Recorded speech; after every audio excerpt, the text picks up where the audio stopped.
রায় যদি আপনারা না মানেন তাহলে এই সরকারকে আমরা সেদিন থেকেই অবৈধ সরকার বলা শুরু করবো এবং আমরা এটার জন্য সময় নিব না। আপনারা যেমন এই যে আমাদের সকল অর্জন ধূলিসাৎ করে দেওয়ার জন্য সময় নিচ্ছেন না, আমরাও কিন্তু সেটার জন্য সময় নিব না।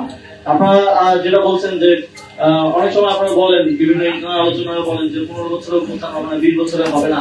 এটার নজির আছে বাংলাদেশে যখন 69-এর অর্জনটা রক্ষা করা যায় নাই, 71-এই মুক্তিযুদ্ধ হয়েছে, তো আবার 24-এর অর্জন রক্ষা করা না গেলে আবার 26-27-ও এরকম কোন ঘটনা ঘটে যেতে পারে।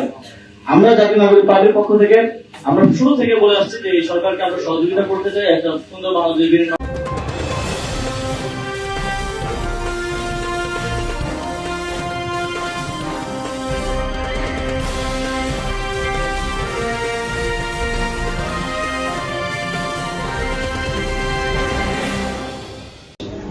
এই গণভোট অধ্যাদেশ বাতিল করার ক্ষেত্রে তারা মুখে বলতেছে যে এটা লাগবে না, সুতরাং অসুবিধা নাই, কিন্তু তারা ওখানে আপত্তির জায়গায় লিখে রেখেছে যে মূলত এটা সংবিধানের সাথে সাংঘর্ষিক, এই জন্য গণভোট অধ্যাদেশ তারা পাশ করবে এবং গণভোট অধ্যাদেশ বাতিল করার মধ্য দিয়ে মূলত তারা গণভোটের রায়টাকে প্রশ্নবিদ্ধ করতে চায়। এটা হচ্ছে তাদের মূল উদ্দেশ্য।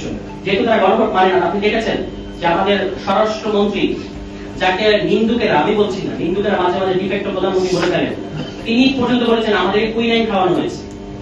কুইনাইন থেকে তার সম্ভবত হুঁশ ছিল না জাতীয় ঐক্যমত্য কমিশনে, তখন তিনি কিন্তু সমস্ত কিছুতে একমত হয়েছেন, এখন তিনি এই একমতগুলো ভুলে গেছেন। এবং এই পুরো প্রক্রিয়ার মধ্য দিয়ে বাংলাদেশ যেখানে যাচ্ছে, তারা মুখে বলেছে রাষ্ট্র সংস্কার, মুখে বলেছে গণতান্ত্রিক বাংলাদেশ, কিন্তু মূলত আসলে তারা বাংলাদেশকে একটা সংসদীয় স্বৈরতন্ত্রের পথে নিয়ে যাচ্ছে। ফলে এগুলো আমাদের ডেমোক্রেটিক হিস্ট্রিতে dark days, we are passing dark days in our democratic history. এবং জানি না যে বিএনপির, আপনারা জানেন যে যখনই ক্ষমতা হস্তান্তরের মুহূর্ত আসে, বিএনপি কিন্তু নড় করে এবং খুব খেই হারিয়ে ফেলে। তো এত আর্লি কেন তারা এই পথে গেল, এটা আমাদের জন্য বিস্ময়কর। এবং অনেকেরই মনে হচ্ছে যে আপাতত অর্থে তাদেরও ধারণা যে আগামী 10-15 বছর মধ্যে কোনো গণঅভ্যুত্থান হবে না, সুতরাং আরামসে তারা এই কাজগুলো করতে পারবে। তো সেটা বাংলাদেশের জনগণই করে দেবে। কিন্তু যে পথে বিএনপি যাচ্ছে, এটা একটা আত্মঘাতী পথ, বেপরোয়া রেকলেস পথ। এবং আমরা সরকারকে বলবো, এখনো সময় আছে 10 তারিখের আগে, যে অধ্যাদেশগুলো আপনারা বাতিল করে দিচ্ছেন, জনগুরুত্বপূর্ণ যে অধ্যাদেশগুলো, জবাবদিহির সমস্ত তাদের বাতিল করে দিয়েছে, ক্ষমতা বৃদ্ধি অধ্যাদেশটাকে রেখে দিয়েছে। এই পথ থেকে সরে এসে গণতান্ত্রিক উত্তরণের জন্য জনগুরুত্বপূর্ণ অধ্যাদেশগুলোকে আপনারা দ্রুত আইনে পরিণত করবেন, আপনাদের সেই হুঁশ ফিরে আসবে। আমরা এই আহ্বান জানাচ্ছি আপনাদের।